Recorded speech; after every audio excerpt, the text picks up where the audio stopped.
कुपवाड़ा में आतंकियों से मुठभेड़ में सेना का एक कर्नल शहीद, 2 जवान घायल। मुठभेड़ उस समय हुई जब कुमकड़ी के नजदीक जंगल में तलाशी अभियान चलाया गया।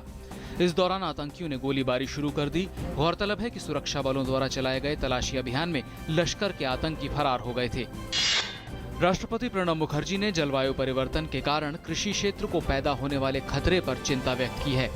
उन्होंने वैज्ञानिकों से आह्वान किया है कि वे कृषि क्षेत्र को जलवायु परिवर्तन के कारण होने वाले खतरे से बचाने के लिए कृषि क्षेत्र की नई प्रणालियां विकसित करें। राष्ट्रपति प्रणब मुखर्जी ने आज उत्तराखंड के पंतनगर स्थित गोविंद बल्लभ पंत कृषि एवं प्रौद्योगिकी विश्वविद्यालय के दीक्षांत समारोह में छात्र छात्राओं को उपाधियां प्रदान की। बिहार के मधुबनी में महापर्व छठ की खरीदारी के दौरान हुए एक हादसे में 9 लोगों की मौत हो गई है, जबकि 10 लोग गंभीर रूप से घायल हुए हैं। हादसा उस वक्त हुआ जब मधुबनी के जयनगर पुलिस थाना के तहत कुंवर सिंह चौक के पास छठ पर्व की खरीदारी के दौरान एक 11,000 वोल्ट का तार टूटकर गिर गया। सभी 9 लोगों की घटनास्थल पर ही मौत हो गई। 7वां वेतन आयोग अपनी रिपोर्ट 19 नवंबर को वित्त मंत्री अरुण जेटली को सौंपेगा। आयोग अपनी रिपोर्ट में केंद्र सरकार के कर्मचारियों तथा पेंशन भोगियों के लिए वेतन भत्तों आदि में बढ़ोतरी की सिफारिश करेगा। पिछली यूपीए सरकार ने केंद्र सरकार के लगभग 48 लाख कर्मचारियों तथा 55 लाख पेंशन भोगियों को भुगतान में संशोधन सुझाने के लिए फरवरी 2014 में 7वें वेतन आयोग का गठन किया था। सरकार चाहती है कि जो तेल और गैस क्षेत्र इस समय चालू नहीं है, उनकी तेजी के साथ और पारदर्शी ढंग से नीलामी की जाए। पेट्रोलियम और प्राकृतिक गैस मंत्री धर्मेंद्र प्रधान ने कहा कि उनका मंत्रालय बाजार के प्रति अनुकूल रवैया अपनाते हुए नीलामी करना चाहता है। सरकार को आशा है कि तेल और गैस प्रखंडों की नीलामी की नई नीति को मौजूदा वित्त वर्ष में अंतिम रूप दे दिया जाएगा। उनके मंत्रालय ने परामर्श संबंधी कागजात तैयार किए हैं और 30 नवंबर तक सुझाव प्राप्त हो जाएंगे। बीएचपी के अंतर्राष्ट्रीय अध्यक्ष अशोक सिंघल का गुड़गांव के अस्पताल में निधन हो गया। सिंघल काफी बीमार थे और पिछले कुछ दिनों से गुड़गांव के एक निजी अस्पताल में भर्ती थे, जहां उन्हें वेंटिलेटर पर रखा गया था। 89 साल के सिंघल को शनिवार को अस्पताल में भर्ती कराया गया था। कल दिल्ली में उनका अंतिम संस्कार होगा। आंध्र प्रदेश में चित्तूर की मेयर कटारी अनुराधा की हत्या कर दी गई। हमले में उनके पति और तेलुगु देशम पार्टी के वरिष्ठ नेता कटारी मोहन गंभीर रूप से घायल हो गए हैं। 3 हमलावरों ने दिन दहाड़े चित्तूर नगर निगम कार्यालय में उन पर हमला किया। पुलिस बदमाशों की तलाश में जुटी हुई है। मुंबई में शिवसेना के संस्थापक दिवंगत बाला साहब ठाकरे का भव्य स्मारक स्थापित किया जाएगा। यह स्मारक शहर के प्रथम नागरिक यानी महापौर के बंगले में स्थापित होगा।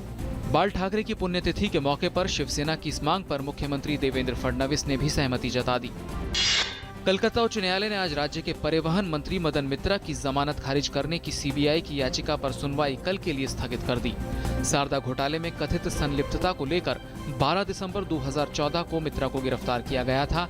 31 अक्टूबर को अलीपुर की एक अदालत ने उन्हें जमानत दे दी थी। न्यायालय ने बाद में निर्देश दिया था कि मित्रा तब तक पुलिस की निगरानी में अपने घर में नजरबंद रहेंगे जब तक उनकी जमानत खारिज करने की सीबीआई की अर्जी का निस्तारण नहीं हो जाता। देश के मतदाता पहली बार घर बैठे ही अपने मताधिकार का उपयोग कर पाएंगे। ईवीएम मशीन से मतदान के बाद गुजरात ने ओवीएम प्रणाली की पहल की है। राज्य में होने वाले स्थानीय चुनाव में पहली बार ऑनलाइन वोटिंग द्वारा वोट डाले जाएंगे। एक विशेष ऑनलाइन रजिस्ट्रेशन द्वारा मतदाता ऑनलाइन वोट डाल सकेंगे। राज्यों और शहरी स्थानीय निकायों ने अटल पुनरुद्धार और शहरी रूपांतरण मिशन अमृत के अंतर्गत जल भराव की समस्या से निपटना शुरू कर दिया है। केरल, मध्य प्रदेश, गुजरात, ओडिशा और मिजोरम इस काम को करने में सबसे आगे है। अमृत कार्य योजनाओं के अंतर्गत 242 करोड़ रुपए के प्रस्तावित खर्च से 2015-16 में इन राज्यों के 25 शहरों में तेजी से और बड़ी मात्रा में बाढ़ के पानी की निकासी के लिए नाले बनाए जाएंगे। उत्तराखंड में हिमालय की ऊंची पहाड़ियों पर स्थित विश्व प्रसिद्ध बद्रीनाथ धाम के कपाट आज शीतकाल के लिए बंद कर दिए गए। इसी के साथ इस वर्ष की गढ़वाल हिमालय की 4 धाम यात्रा संपन्न हो गई। चमोली जिले में 10,000 फीट से ज्यादा की ऊंचाई पर स्थित भगवान विष्णु को समर्पित बद्रीनाथ धाम के कपाट वैदिक मंत्रोच्चार के बीच परंपरागत पूजा अर्चना के बाद शाम 4:35 बजे के बाद श्रद्धालुओं के लिए बंद कर दिए गए। रूस के सुरक्षा प्रमुख ने राष्ट्रपति व्लादिमीर पुतिन को बताया है कि 224 लोगों को लेकर जा रहे एक विमान को आतंकवादी हमले में मार गिरा दिया गया। रूसी सुरक्षा एजेंसी एफएसबी के प्रमुख ने विमान दुर्घटना को आतंकी साजिश करार दिया है। विशेषज्ञों का हवाला देते हुए उन्होंने बताया कि विमान बम के कारण आसमान में ही शत-विशत हो गया। भारत और दक्षिण अफ्रीका के बीच चौथे क्रिकेट टेस्ट की मेजबानी को लेकर दिल्ली एवं जिला क्रिकेट संघ में गतिरोध पहले की तरह बना हुआ है, क्योंकि राज्य सरकार के कर विभाग ने 3 से 7 दिसंबर के बीच होने वाले टेस्ट मैच के लिए अभी तक मंजूरी नहीं दी है। इस बीच डीडीसीए ने मैच आयोजित कराने के लिए दिल्ली हाईकोर्ट का रुख किया, जहां अदालत ने बुधवार तक के लिए सुनवाई टाल दी है। दुनिया भर के बल्लेबाज अब चैन की सांस ले सकेंगे। ऑस्ट्रेलिया के तूफानी तेज गेंदबाज मिशेल जॉनसन ने इंटरनेशनल क्रिकेट के सभी फॉर्मेट से संन्यास ले लिया है। जॉनसन ऑस्ट्रेलिया के चौथे सबसे कामयाब बॉलर हैं। टेस्ट में विकेट लेने के मामले में उनसे आगे सिर्फ शेन वॉर्न, ग्लेन मैकग्रा और डेनिस लिली ही हैं।